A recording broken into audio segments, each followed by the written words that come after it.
Hello and welcome to the second RA Missions and Campcraft video for the month of May. My name is John Otten and I am the RA consultant for Kentucky WMU and Kentucky Baptist. And today we're going to do a little bit more knot tying. Over the past year, I've demonstrated several knots for you on our different videos. These knots can be found in the Campcraft manual. I've showed you that manual before. You can download that manual if you want to for free at kywmu.org/campcraft. So I've demonstrated several knots for you from the Campcraft manual. We've done the overhand knot, and the overhand knot is just a real basic knot that all of us know how to tie. You just make a loop and pull the rope through it. That's your overhand knot. We've done that. I've done the bowl and loop knot. We've done two end securing knots, the timber hitch and the clove hitch. And we've also learned three different joiner knots, the square knot, the sheep bend, and the tiller's knot. And today I want to show you two more joiner knots.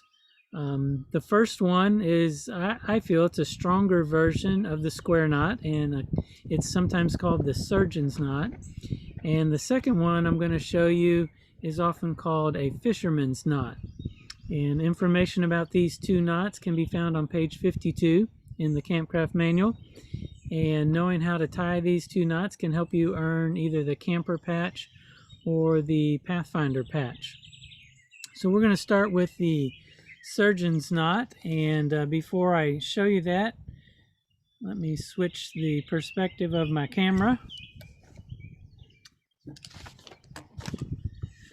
All right, so we're going to tie the surgeon's knot. Now, before I do that, let me remind you about the square knot, because like I said, this knot's, I feel, is a stronger version of that. So when we tie a square knot, we take the right hand end, and I'm using just one piece of rope, but with a joiner knot, the purpose is to join the ends of two separate knots. And so to kind of help illustrate that, I have put tape on the ends of my rope here so that you can imagine that this is one rope over here and this is a second rope over here, and we're going to join the ends of these two ropes. So with the square knot, you take the right hand end and you lay it over the top of the left hand one. So here's the left, right, lay it over the top, and then you make one turn around the other end. So you've got that right there.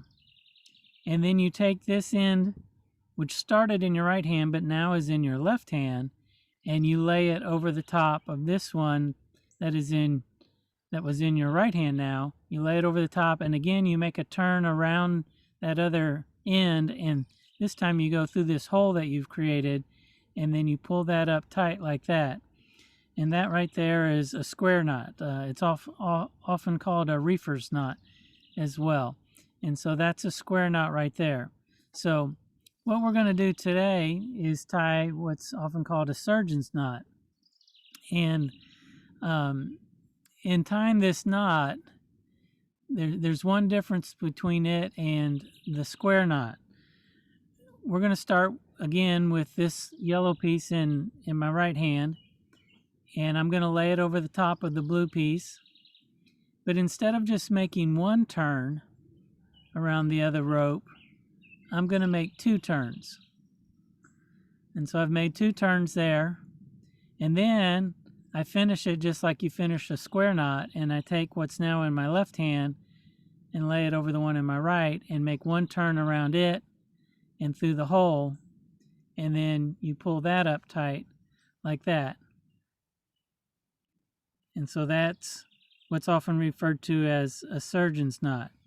And the purpose of this knot is, let's say you're in a situation where you're joining the ends of two ropes together. You want a good secure knot to do that, but there's some risk of this first part of the knot kind of pulling loose. That's not very secure, just making that one turn.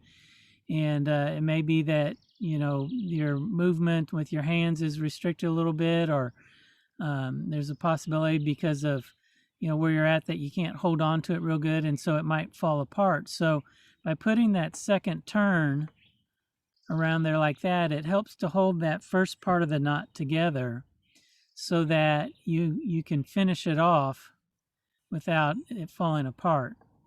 And so that's how you make that surgeon's knot. Now, you can also, if you want to, I've read that some people, rather than putting 2 turns, they'll put 3 turns. So 1, 2, and 3. They'll put 3 turns with that first pass, and then bring this over the top and under and through the hole again, and then you pull it up. You got to dress that one up a little bit more because it's got more turns in it, but you pull it up tight like that, and that makes for a good secure knot. Holds 2 ropes together very nicely. It can get kind of tight and hard to untie. This one's not hard to untie. This rope I'm using is pretty soft and pliable. Plus, there wasn't any kind of real load placed on that knot, so it didn't pull up too tight. But it can get a little bit tight and a little bit difficult to untie. But that's what's referred to as the surgeon's knot. You pass the right over the left, make at least 2 turns around, and then come back with the one that's now on your left over the right and make 1 turn, and then pull the knot up tight. And you can dress that up a little bit, snug it up, and there you go. All right, so that's the surgeon's knot. Now I also want to show you how to tie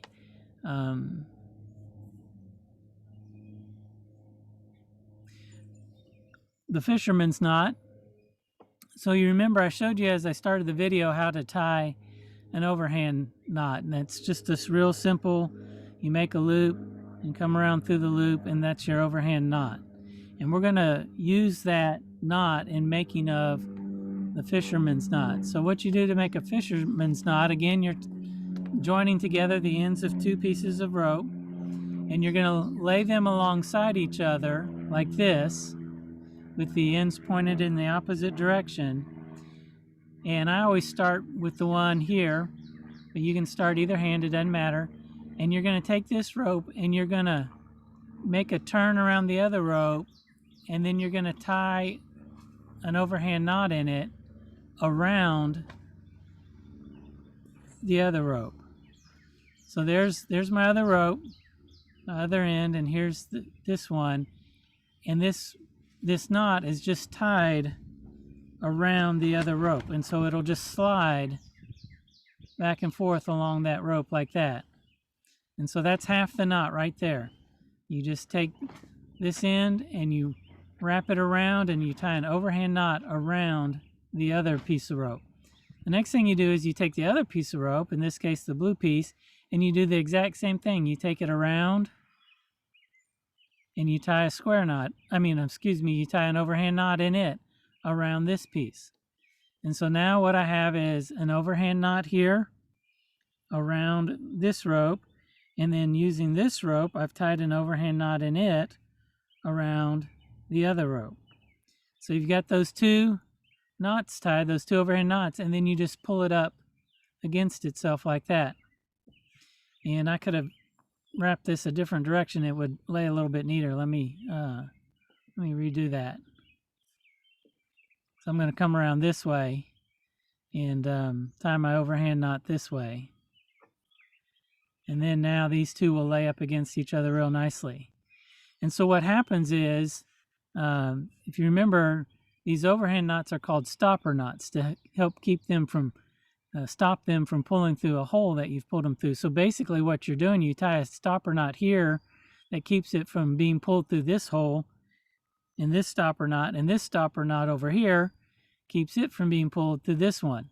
And so instead of pulling through, they just pull up against each other and pull up nice and tight. And this is a good strong knot that you can make in the end of 2 ropes, to join them together. And it's a little bit easier to untie because all you have to do is take the knot and take the 2 pieces of it and just slide it back apart. And then all you have to do is untie your 2 overhand knots. And there your rope is back apart. So I'll demonstrate that one more time. You take your two ropes, you lay the two ends alongside each other like this. Start with one end and you tie an overhand knot in the end of it around the other rope. And then you do the same thing with this side. You tie an overhand knot in it around the other side. And then you pull those two knots up together.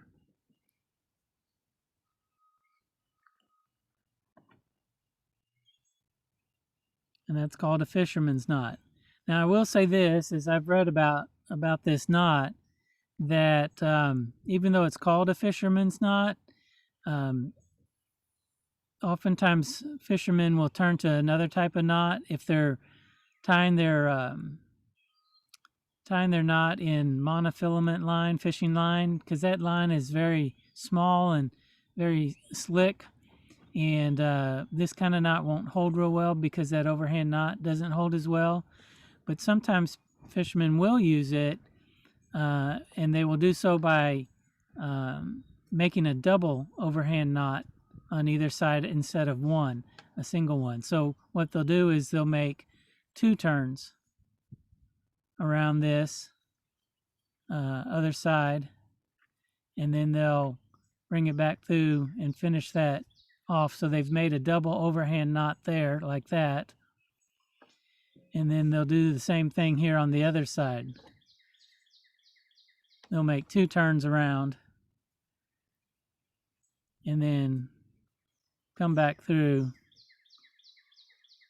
to complete that overhand knot. And again, like I said, that's a double overhand knot there, and then that holds a little bit better in the slicker line, and it still pulls up against itself and holds like that.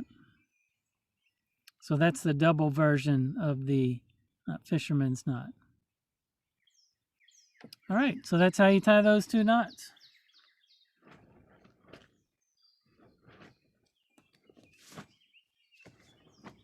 So joiner knots, like our double fisherman's knot here, or the single fisherman's knot, or the surgeon's knot, these are great knots for, like I said, tying together two pieces of rope.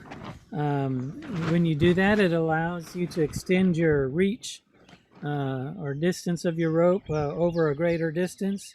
And as I think about that, it makes me think of our Bible story this month. It's in Matthew chapter 28, verses 16 through 20. If you'll remember, a couple of weeks ago, I read part of that for you, a paraphrase of it. And if you remember, Jesus in that passage commands his disciples to go and make more disciples. And when they did this, the new disciples obviously were expected to also receive Jesus's command to go and make disciples. So what you end up with is, as each new disciple is reached, they either in turn go and make another disciple, who in turn goes and makes another disciple, who in turn goes and makes another disciple. And by doing this, the reach of the good news is spread to more people who live further away. It's almost like each disciple is a piece of rope, and they have been joined together through this discipling making process of sharing the gospel and someone believing in Christ and being then discipled in their faith, and then they in turn also go and do the same for another person. That this process is like the joining together of ropes, just kind of like we did with the joiner knots today. And this process has enabled the gospel to go all around the world.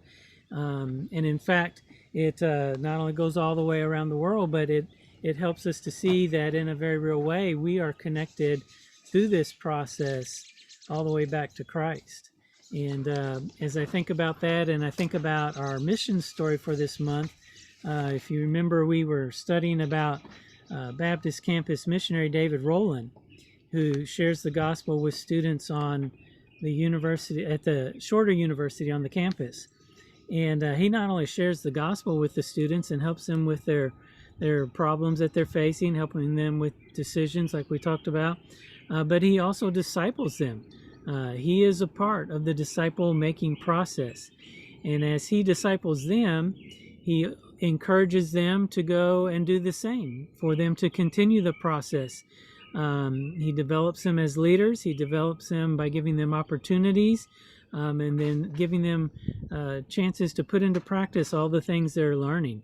And the RA World actually has a story about one particular student at Shorter University who was discipled by David Roland. This story is found in the RA World on page 44, and it's called Megan's Story. And it's actually a letter written from Megan to RAs. It says, "Dear RAs, I am so excited to tell you about my campus minister. His name is David Roland, but we all call him D. Roll. He's very laid back, calm, and hilarious. D. Roll was my campus minister when I was a student at Shorter University. He had a big impact on my life and on the lives of many other students. Through Baptist Collegiate Ministry, D. Roll gave me and other students the opportunity to lead. He let me help plan a spring break missions trip and let me lead a project to raise money for summer missions. D. Roll knew when to step in and when to step back. He let us make mistakes, try new things, and learn.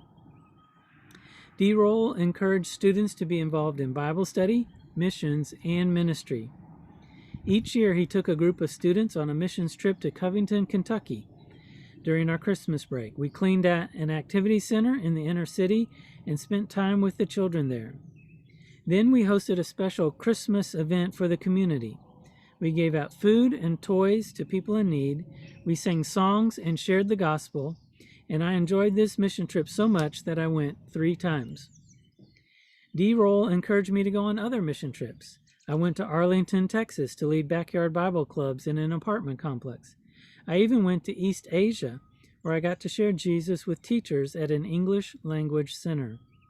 I would never have gone on these trips without D. Roll's leadership and guidance. Today, I am the marketing manager for WMU Foundation. My work helps to support people who are taking the gospel to the nations. I am so thankful that D. Roll believed in me, encouraged me, and stretched my faith.